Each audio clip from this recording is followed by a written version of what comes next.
Welcome, fans, to a special holiday edition of the Old School Shooters podcast.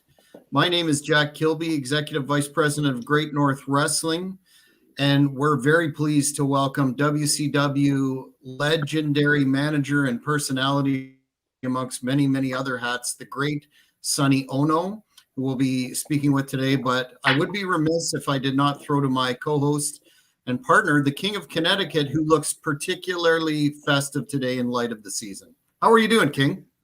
I'm doing great, and I want to give a shout out right now before I forget to a gentleman named John Livia, who runs a podcast called Serious and Silliness. He actually flew himself down from New York to be on my law firm's podcast in Boca Raton at our firm studio, and he just gave me my Christmas gift. Just sent me this Johnny Walker Black bottle. So I wanted to take the opportunity to give a shout out, if you will, to John Livia. I just booked the legendary Forrest Griffin, good buddy of mine, Forrest, to be on Serious and Silliness with Mr. Livia. And his subscriber count continues to grow, and I'm helping him, as I did with Hannibal, in getting some real premier UFC guests on. So I wanted to thank him, number one. And then number two, got my nice jacket here that I picked up back in September in Shaka. I was in Shaka for a little business. Purchased a nice villa over there in Shaka, Sicily, just 80 miles south of Palermo. Beautiful place. And I want to give a shout out to my tailor, Massimo Battista, who we're also going to have on the show. We've had him on our show down in Boca in the past. So it's the holiday season. I'm feeling festive. I'm feeling great. It's an honor to have Mr. Sonny Onoo on. And last time I saw Sonny was in Des Moines, Iowa. We were broadcasting together for a show for WACO, World Association of Kickboxing organization. It's Sonny is a kickboxing legend, and those were good times. And, I want to ask Sonny, you have some sons that out there in Iowa we were talking with you and your wife about when we were together that are fabulous, fantastic wrestlers. So I want to give you an opportunity to talk about your boys a little bit.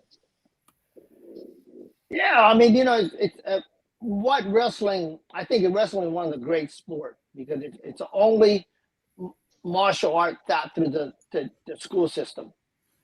And as you know, like all martial arts, the discipline that goes with it, whether it's amateur wrestling, or whether it's karate, judo, kendo, or jiu-jitsu, any of those things, one of the first things you learn is self-discipline, and so wrestling is the only sports that is taught, the martial arts that is taught through the school system in the United States. So I recommend that for wrestling to anybody.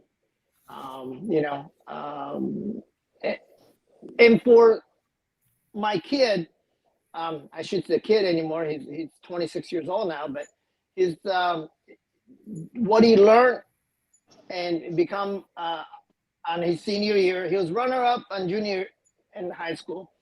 And senior year, he went 47-0. Nobody scored on him offensively. Only score that he gave up was when he cut people, and he won the state at 126 pound at the biggest class 3A in state of Iowa. And if you know state of Iowa, wrestling is it. So if you can come out of a state champion in Iowa at high school, those tickets of 30,000 people, a final sells out within a second. It's a pretty big deal if you ever seen one.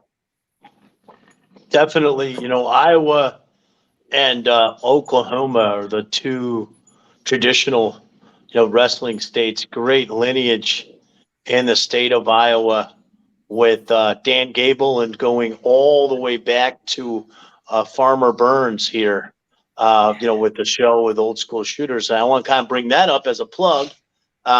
Great segue because they're both in my book, Rough and Tumble, the history of American submission wrestling, that World Shuto champion Eric Paulson and I wrote together many years ago. And I was supposed to be signing books today and hanging out with Jack Kilby in Brunswick, Georgia. That was the plan. But our event was rescheduled. So I'll be out there later in the week. But yeah, wrestling, absolutely. I've talked with Jack Kilby about how important wrestling was in my life and done other shows.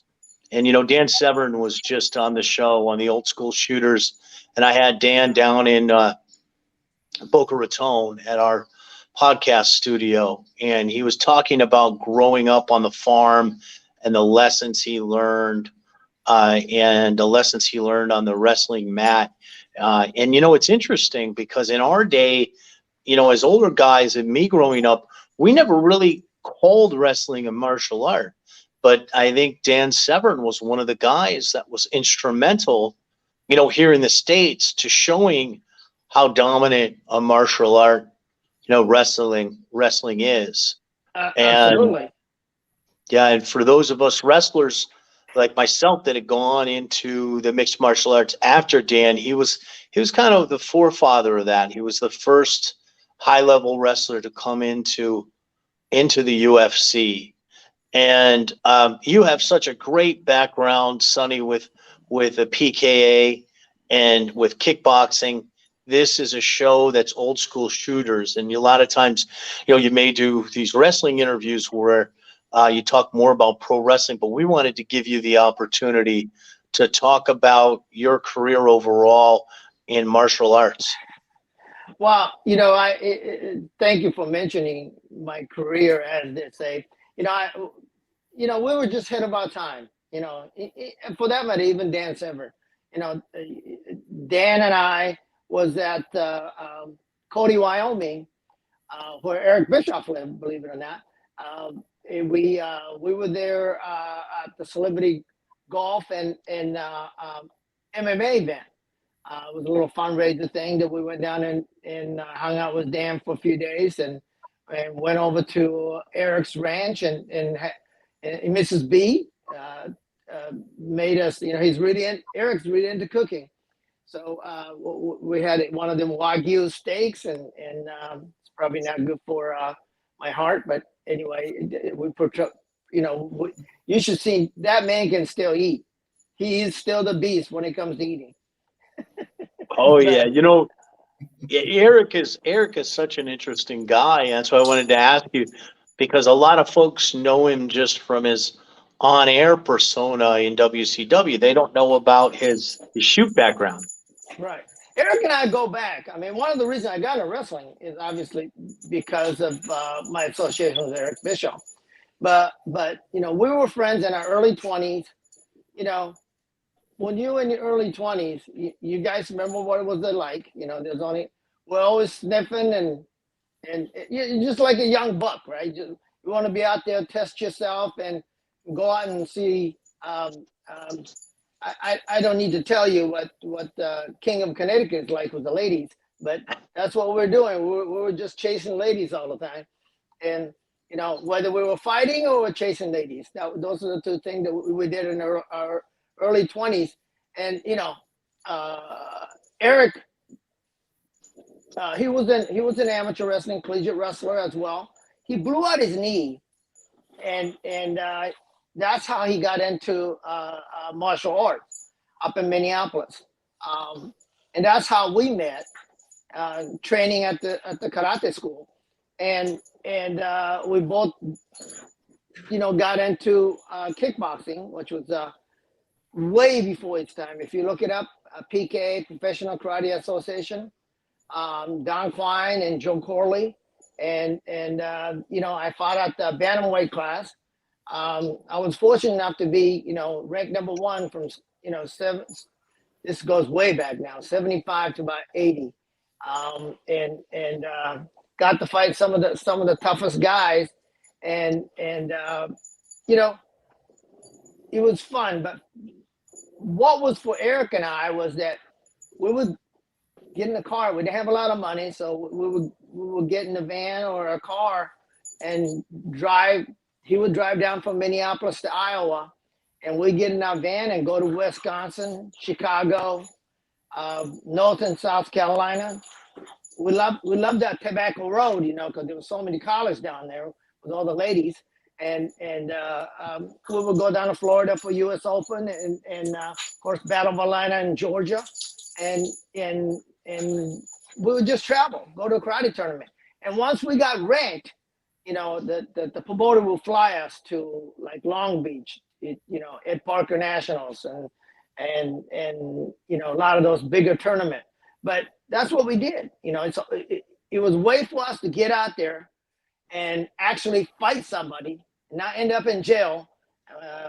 Certainly, I won the Canadian National Championship twice, up in Canada in Toronto, and just to give a plug to Jack, and I did get in trouble, so I didn't end up meeting you up there, so that was a good thing. And those are the things we did, and that's how we became such a close friend. And when opportunity came along, the fact that Eric knew that I was born in Japan and speak Japanese, and so that's how I got in the wrestling business. Yeah, a lot of people don't realize this, that Eric Bischoff, the way that he originally knew Vern Gagne was through amateur wrestling. Eric was captain of a freestyle team with a state team in Minnesota, in addition to having wrestled folk style in high school. And that's how he knew Vern, was through his amateur wrestling prowess. And we just had Larry Zbyszko on as our last guest. And Larry talked about Eric in very positive terms. He's a good friend of Eric's, and talked about how Eric was just given the stick, just given the mic in the AWA, and boy did he shine as a broadcaster, and that's what led him to becoming the running WCW. So did you and Eric keep in touch? I mean, obviously you were fighting together and competing in your 20s. Did you and Eric stay in touch during that time frame? Yeah, we've done some business together. We've always been friends, and he's an entrepreneur, a lot like I am. He's a little bit, he'll fly off the handles, and he'll say, "That's a great idea. Let's do it." That's Eric. I'm a little bit more calculative than that. But anyway, what happened to, this is something that would be interesting to the you fan base out there, that those of you who likes Eric Bischoff or who hates Eric Bischoff, you can blame me for Eric Bischoff being a professional wrestler. And so, because what happened was I created this little game called the Ninja Star Wars. That's when Star Wars was big, and obviously you guys know what Ninja Stars are like.